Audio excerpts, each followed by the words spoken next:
Once upon a time, a well-known esports org signed 4 players who were ultimately destined for greatness. It wasn't FaZe, surprisingly isn't TSM, and although Team Liquid had quite a reputation, it wasn't them either.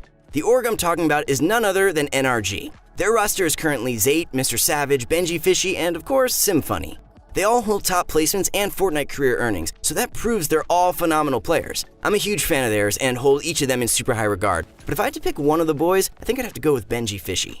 Most players don't take on Arena very seriously, but Benjyfishy does. He's always using the latest builds and tactics. I literally can't stop watching him when he's popping off. In this video, we're going to add our own commentary and analysis to a few of his recent insane games. If you want to make insane plays like this, don't forget to check out Benjyfishy's latest course right here at ProGuides.com. Alright, let's watch and learn how to win like Benjyfishy.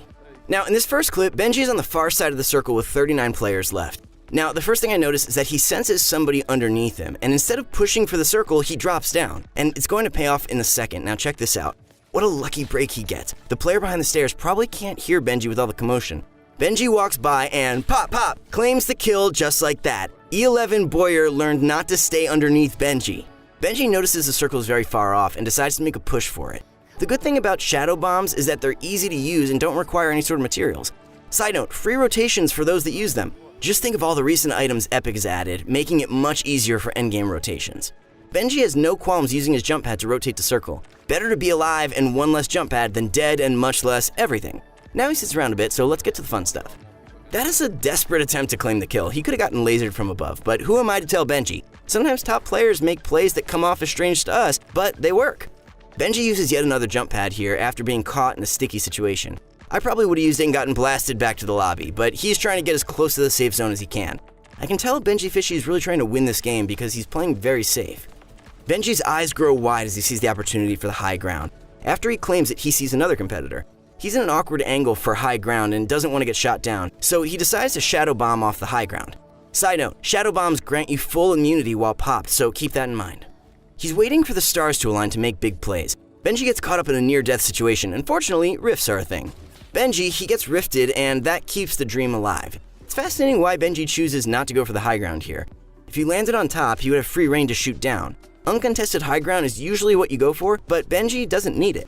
I'll be the first to say it, that's a nice shot. That's the kind of shot that deserves a round of applause. One tip that I definitely recommend is always being on the lookout for easy picks. Many times we get so caught up in trying to win, we miss out on the easy kills. Top players know this, and that is how they score so high.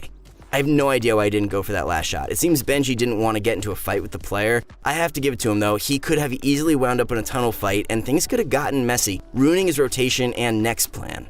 With 11 players left in such a tightly contested circle, things can get dirty. Benji scouts for additional resources. Sick W key into that guy's box. He wasn't expecting that. This is the kind of tunneling required for high-level arena. Practice this in creative and you will win a lot more games. Benji makes an aggressive play and, ooh, wait, too many people. No BM to Benji. He tried his best here, but sometimes even the best fall victim to unfortunate situations. He was playing such a flawlessly calculated game, but just one wrong move costed it all. But hey, that's why we love Fortnite, right? It's a simple game, but there's so many critical decisions that you have to make to win a high-level game. There are 3 things I want you to take away from Benji's play here. Number 1, practice your tunnels, since your pub games aren't going to end like this usually. But tunneling is an extremely effective way to play, and it's in your best interest to learn how to do it. People are getting better and better, and you need to learn it. Number 2, play aggressively. Force people to respond to your actions, especially when you have better positioning. Playing too passively can have repercussions. Number 3, think ahead. Benji could have easily sprayed the guy out of his baller, but he was thinking of what kind of fight he would get into. In this clip, Benjyfishy's gameplay really caught my eye. He's 17 points deep, so he's popping off against some of the best players in the world.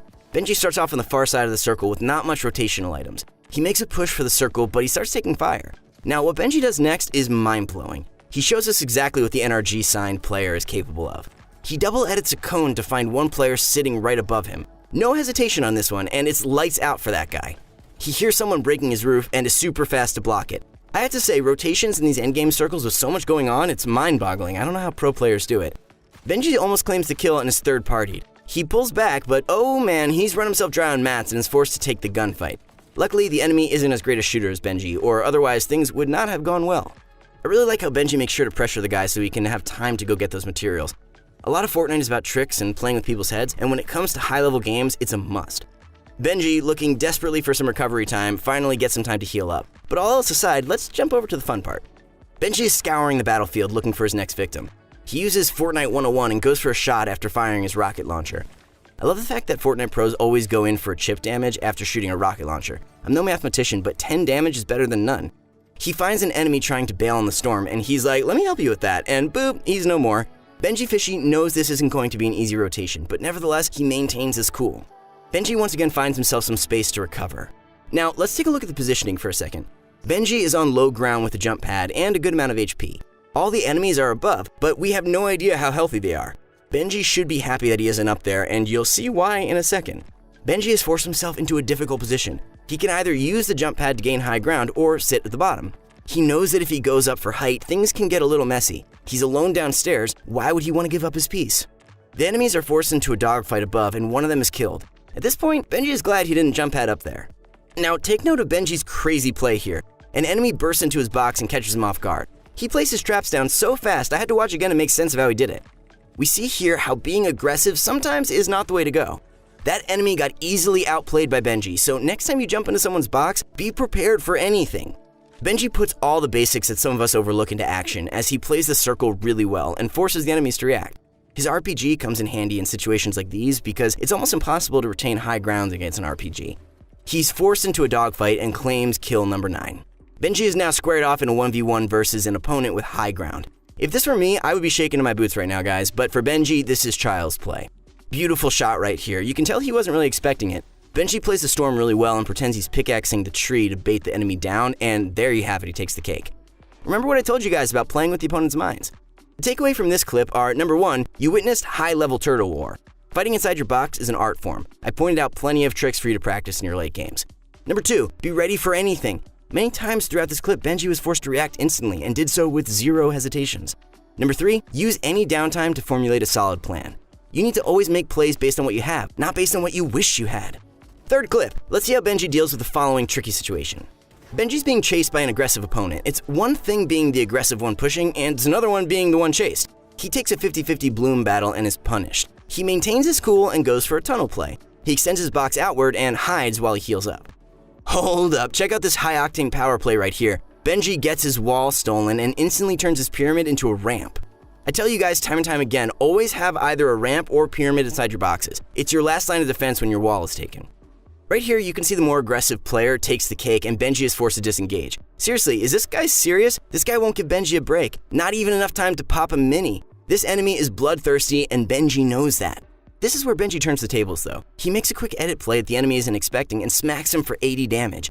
They both go for a heal off and Benji waits until he pulls out his pickaxe and Howard learned not to try and steal Benjyfishy's wall. Out of all the plays in this clip, the takeaway is simple. Be patient. You need to make the right play, not an impulsive play. Take your time if you have to. The bottom line is this: you have to be alive to win the game. So that's it for the video, guys. We do have a full master's course by Benjyfishy himself, so check out proguides.com for all the latest tips and tricks all these guys are using, and as always, thanks for watching.